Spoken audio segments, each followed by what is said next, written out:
France just appointed its sixth prime minister in 3 years. The government collapsed in December 2024, collapsed again in February 2025, and is now on its third prime minister of 2025. This isn't political drama. It's economic collapse disguised as politics. Here's what nobody's telling you. France's national debt hit 3.345 trillion. That's 113% of GDP, higher than during the 2008 financial crisis. The budget deficit is 5.8% of GDP, the worst in the entire Eurozone, and triple the EU limit of 2%. Fitch just downgraded France's credit rating to AA with negative outlook, warning of persistent, large fiscal deficits. But it gets worse. Youth unemployment is 18.4%. Real wages have declined for 3 consecutive years. 1 in 4 French citizens, 27%, say they want to leave the country permanently. That's not dissatisfaction. That's a crisis of confidence in the nation itself. Meanwhile, the media portrays France as a wealthy, sophisticated European power. Paris is glamorous. The economy is resilient. Tourism is strong. But beneath the surface, France is experiencing economic decay that rivals Greece during its debt crisis. The government can't pass a budget. Political parties can't form stable coalitions. Macron's presidency has become paralyzed, and the far-right National Rally is now the largest party in parliament, waiting to take power and potentially pull France out of the EU and NATO.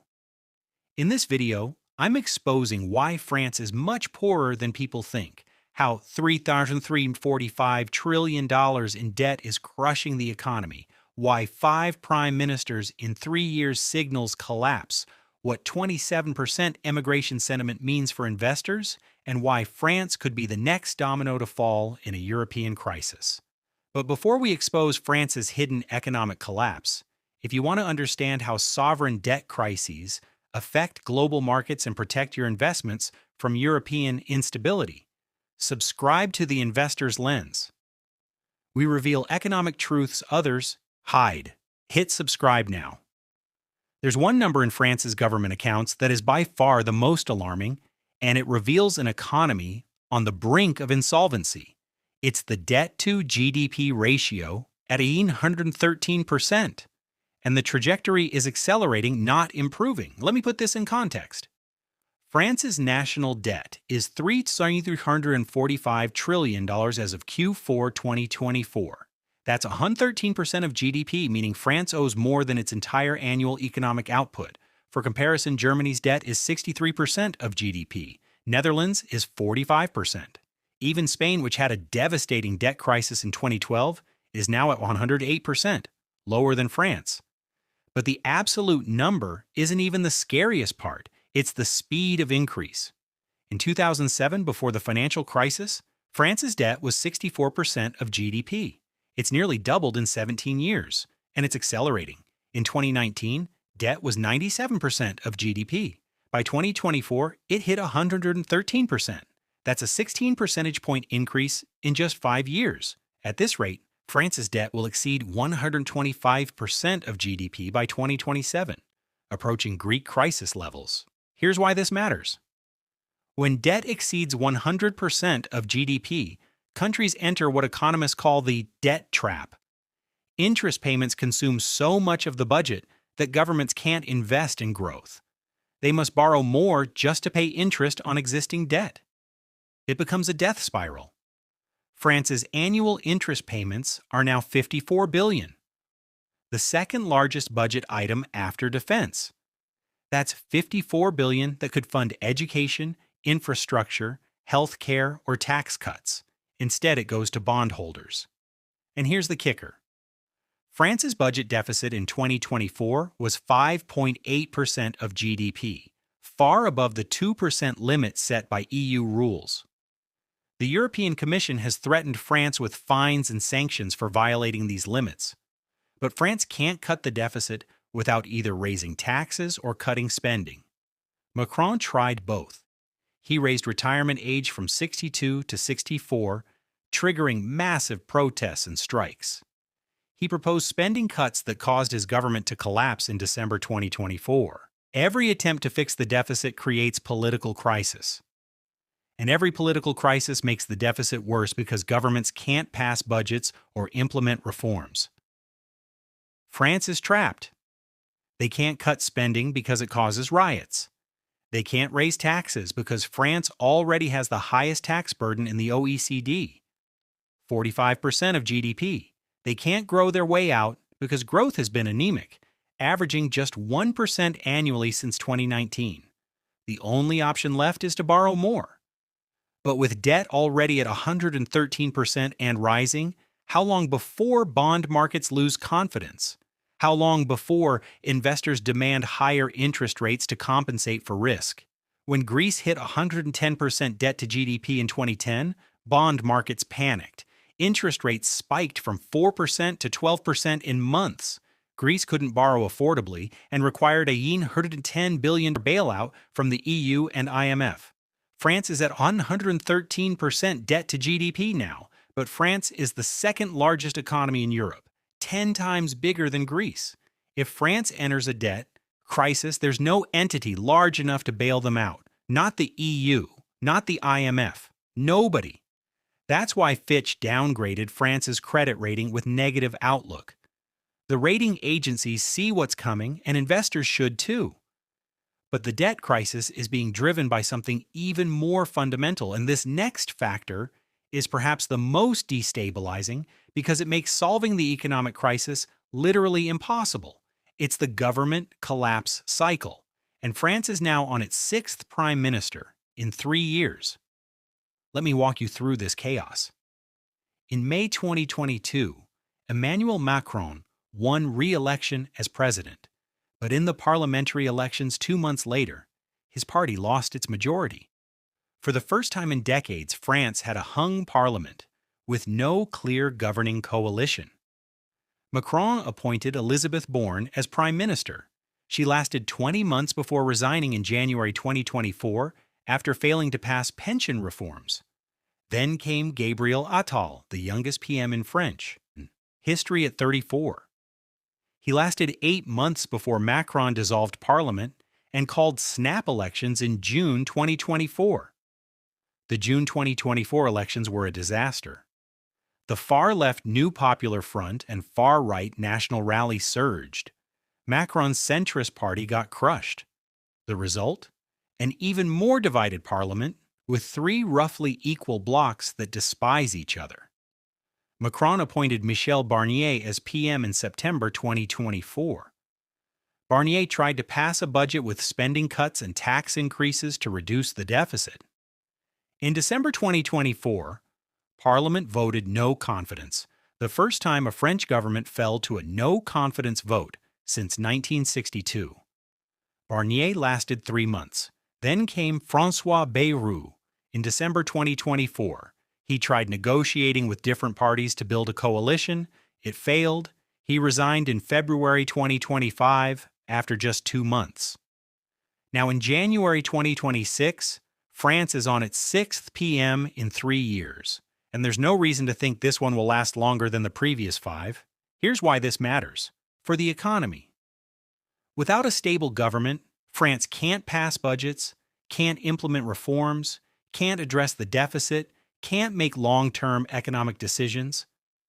Businesses face uncertainty about tax policy, regulations, and economic direction. Foreign investors hesitate to invest in France because they don't know which government will be in power or what policies will apply. The European Commission can't negotiate with France on deficit reduction because the government might collapse before implementing any agreement. And each government collapse makes the next collapse more likely. As governments fail repeatedly, political parties become more rigid and less willing to compromise. Voters become more extreme, supporting far-left or far-right parties that promise radical change. Marine Le Pen's National Rally is now the largest party in parliament. They oppose EU integration, want to leave NATO, and promise massive spending increases while cutting taxes, policies that would explode the deficit even further. If national rally takes power, which becomes more likely with each government collapse, France could follow Brexit's path and leave the EU. That would trigger a Eurozone crisis worse than Greece, potentially breaking up the currency union. And here's what American investors need to understand. France is the second largest economy in the Eurozone and the seventh largest in the world. If France's government paralysis leads to economic crisis, EU exits, or default, global markets will crash. The 2010 Greek crisis, despite Greece being tiny, 2% of Eurozone GDP, caused global market volatility and required massive bailouts. France is 20% of Eurozone GDP. A French crisis would be 10 times worse. The political paralysis isn't just French drama. It's a systemic threat to global economic stability, and it's getting worse, not better, with each failed government. But there's an even more alarming indicator of economic decay. Here's the social indicator that reveals how French citizens themselves have lost faith in their country's future. It's the emigration sentiment, and 27% of French people say they want to leave France permanently. Let me explain what this means. A 2024 Ipsos survey found that 27% of French citizens, roughly 18 million people, would leave France if they could. Not for vacation, not temporarily, permanently. This is unprecedented in a developed Western country. For comparison, emigration sentiment in Germany is 12%, in UK it's 15%, in US it's 9%. France's 27% is nearly double other major economies, and it's worst among young people.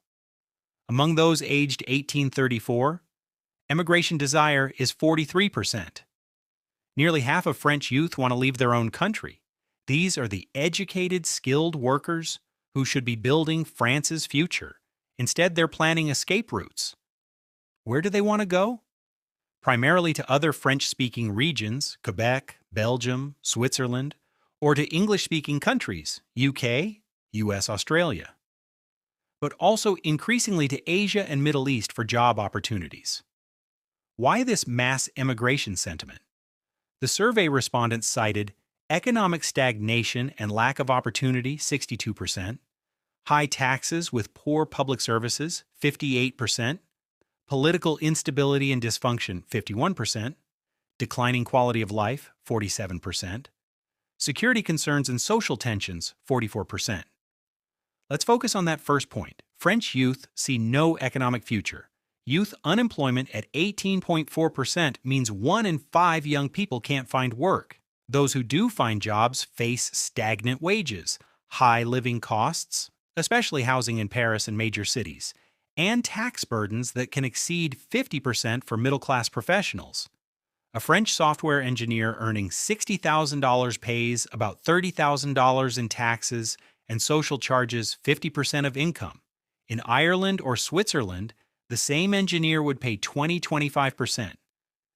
Young professionals do the math and realize they can earn more and keep more by leaving France.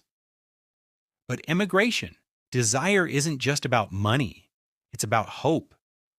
When 27% of citizens want to leave permanently, that signals a society losing faith in itself. And the brain drain is real, not hypothetical. France loses 60,000, 80,000 citizens annually through immigration, with a disproportionate number being young, educated professionals. These are doctors, engineers, entrepreneurs, researchers, exactly the people France needs to revitalize its economy. The UK gained 250,000 French citizens in the past decade. Switzerland gained 180,000. Quebec gained 150,000. These aren't just numbers. They're lost human capital, lost tax revenue, lost innovation. And there's a vicious cycle. As the most talented and ambitious people leave, the economy weakens further, making more people want to leave, which weakens the economy even more. Japan experienced this in the 1990s after their asset bubble burst. Brain drain hollowed out industries and reduced innovation. France is now experiencing similar patterns.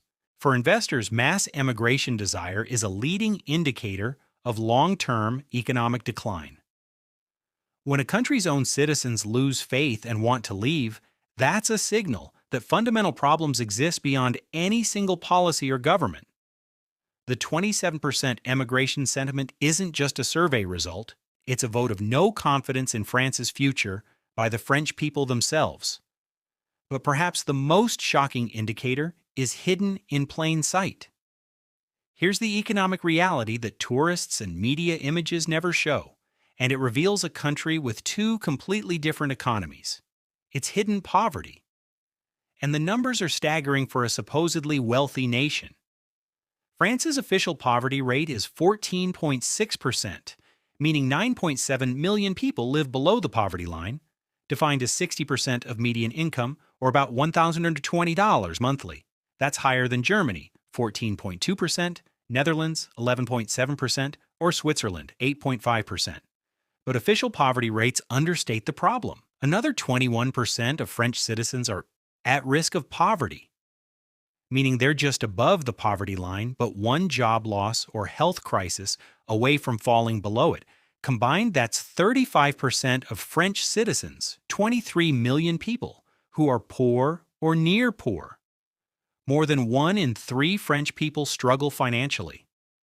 And inequality is rising rapidly. The top 10% of French households hold 52% of national wealth. The bottom 50% hold just 5%. This wealth concentration has increased dramatically in the past decade. Here's the paradox tourists don't see. Paris has luxury shops, expensive restaurants, beautiful architecture.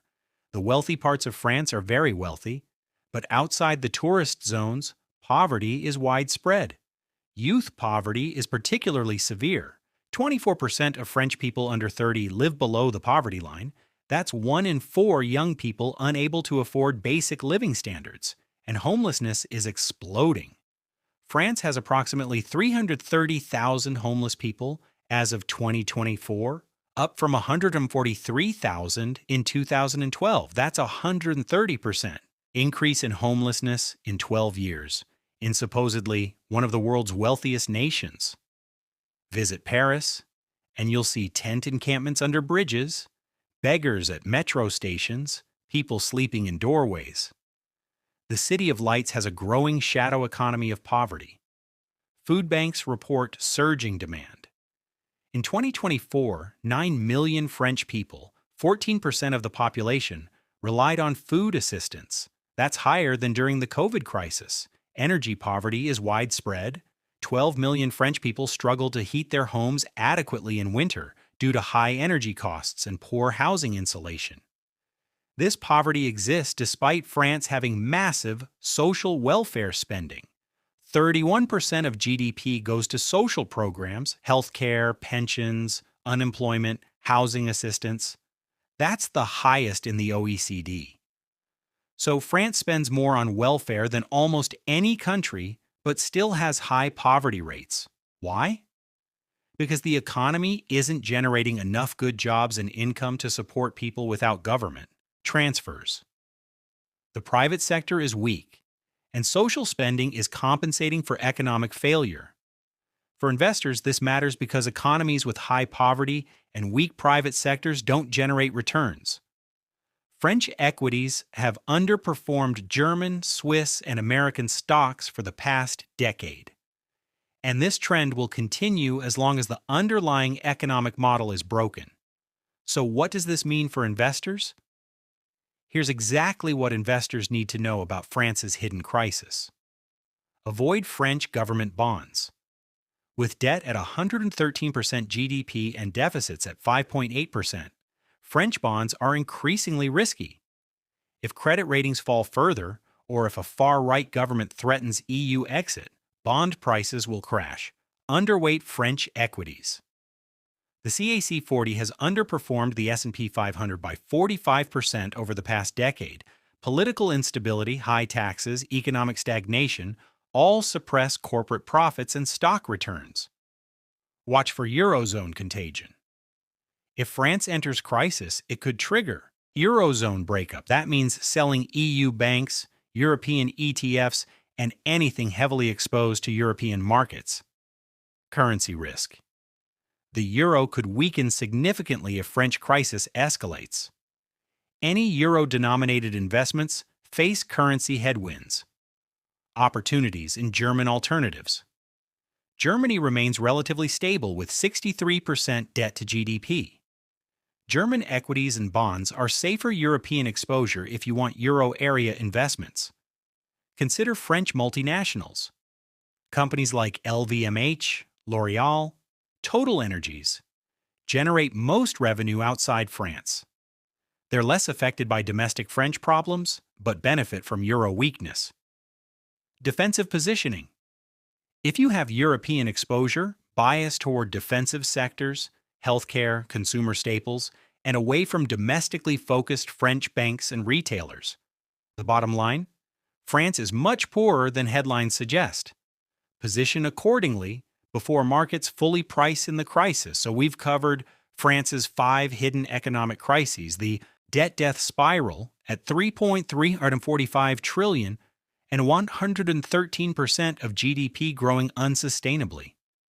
The political paralysis, with 6 prime ministers in 3 years making reforms impossible. The immigration crisis, where 27% of citizens want to leave permanently, signaling loss of faith. The hidden poverty affecting 35% of the population, despite massive welfare spending. And exactly how investors should position to avoid French crisis while finding opportunities. These are the economic realities that tourist photos of Paris and media narratives deliberately obscure. But here's something I didn't tell you at the start of this video. Everything I just shared is completely useless if you don't know which European countries are actually stable and growing, which currencies will survive a French crisis, and which specific stocks benefit from European instability. Without knowing where to move your money, you'll be trapped in declining assets. Comment under this video, and I will reveal the 5 European investments to buy before France's crisis spreads and how to profit from Eurozone instability. I'll see you in the next one.